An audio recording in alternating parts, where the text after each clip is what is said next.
Et nous poursuivons nos entretiens ici à Marrakech.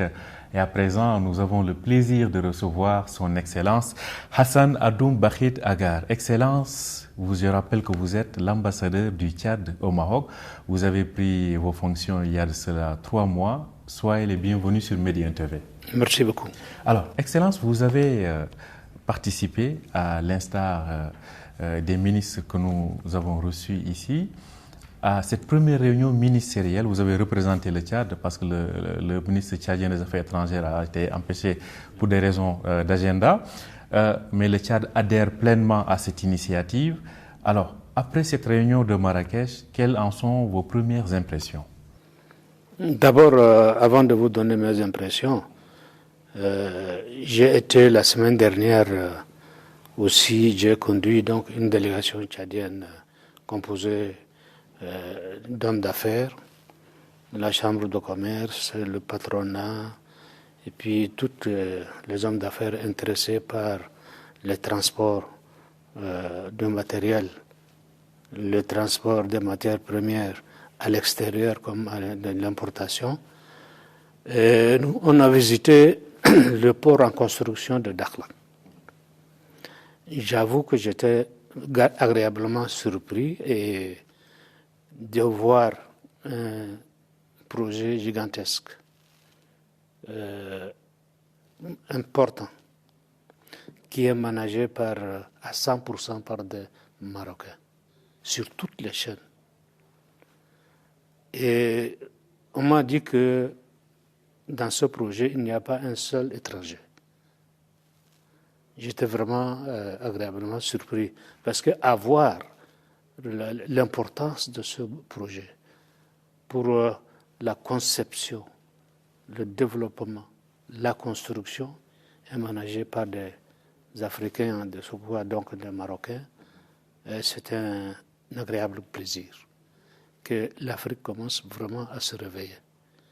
Parce que s'il faut passer par des contrats avec des sociétés étrangères, avec l'expertise étrangère, vous n'allez pas finir toujours l'assistance extérieure à l'Afrique. Ce qui est important pour le Maroc et pour nous, une fierté aussi pour les Africains, le Maroc devient vraiment le hub de formation des techniciens, de la recherche, des études supérieures pour les pays africains. Depuis quelques années, mon pays a choisi un peu le Maroc comme le centre de formation universitaire de haut niveau, depuis que la France a fermé un peu ses portes à nos universitaires. Et le Maroc nous a accueillis et aujourd'hui, il y a beaucoup de Tchadiens qui sont dans les centres de formation supérieure. De ce fait, la construction du port de Dakhla, pour moi, c'est une opportunité inestimable, puisque les pays enclavés comme le Tchad a toujours souffert de cet enclavement pour l'exportation de ces matières premières.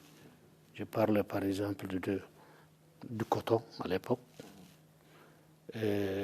Aujourd'hui même, l'exportation du pétrole passe par le port de Kribi qui a au Cameroun 1200 km par le pipe. Construire un pipe de 1200 km, ce n'est pas donné à n'importe qui. Ça demande beaucoup de moyens. Donc, tout ce que vous êtes en train d'expliquer justifie cette initiative du roi qui consiste à donner une perspective agréable et surtout une opportunité pour les pays enclavés comme le Tchad. Mon pays fait partie de ces pays qui sont invités à cette réunion ministérielle pour d'abord voir un peu l'opportunité, la conception, l'avantage que nous allons tirer de ce port important pour que demain nous puissions avoir plusieurs ouvertures. Et ça, c'est une solution que nous avons toujours cherché à avoir, à intégrer un peu dans notre schéma de développement. Cette opportunité également offre à notre pays sur sa façade nord-ouest qui va nous ouvrir encore une autre opportunité pour diversifier les ports d'exportation du Tchad. Alors, il ne nous reste plus qu'à intégrer, à bien comprendre un peu le schéma. Le port est situé à Dakhla. Nous sommes encore à combien de kilomètres de désert à traverser pour venir trouver vraiment le point de jonction. Pour le point de jonction, mon pays est en train de construire la transsaharienne qui est à quelques kilomètres de la frontière nigérienne. Si nous arrivons et que la partie qui revient au Niger est construite, nous avons accès directement à ce port. Et ce qui est quand même soulageant pour nos zones d'affaires également pour l'exportation. Alors, à vous entendre parler, on voit déjà la possibilité de construire des infrastructures, disons, à vocation régionale et intégrateur. Surtout qu'on parle aujourd'hui, même les bailleurs de fonds insistent sur ces projets intégrateurs. Donc, en un mot, cette initiative va accélérer le développement de ces projets intégrateurs. Absolument. Et surtout les marchandises qui vont transiter par là. Le Maroc offre vraiment un port pratiquement free du point de vue douanier pour permettre à ces échanges entre nos pays et même de l'Europe, d'autres pays, pour permettre à l'exportation et à l'importation de produits à destination du Tchad. Alors, aujourd'hui, à l'intérieur du Tchad, en quoi cette initiative va permettre d'accélérer également les projets d'infrastructure? Les projets d'infrastructure à l'intérieur du Tchad, le président Mahamat Déby Itno a commencé à construire d'abord les grandes routes qui relient à l'extérieur du Tchad vers des ports profonds. Par exemple, la route qui vient, par exemple, la transsaharienne qui vient de la frontière Niger, qui passe par N'Djamena, qui passe à l'intérieur du pays jusqu'à Péché, à la frontière avec le Soudan, il va au port Soudan. Déjà, vous avez une connexion entre deux ports. Vous avez également de N'Djamena jusqu'à Douala. Vous avez également une connexion entre deux ports. Et cette fois-ci, vous avez la possibilité soit de partir à l'est vers le port Soudan, ou alors à l'ouest vers le Cameroun. Maintenant, en plus de ça, si on ouvre encore ce port, le problème d'enclavement du Tchad serait derrière nous. Donc, une ouverture donc, sur l'Atlantique va régler ces problèmes donc, d'enclavement. Alors, cela dit, comment voyez-vous, en termes de faisabilité, la concrétisation? Il n'y a pas certes encore de projet nommé, mais on voit déjà ce qui est ciblé en termes de corridors, en termes de facilitation du commerce. Comment voyez-vous rapidement la concrétisation ou ce qui va accélérer la concrétisation de ces objectifs-là?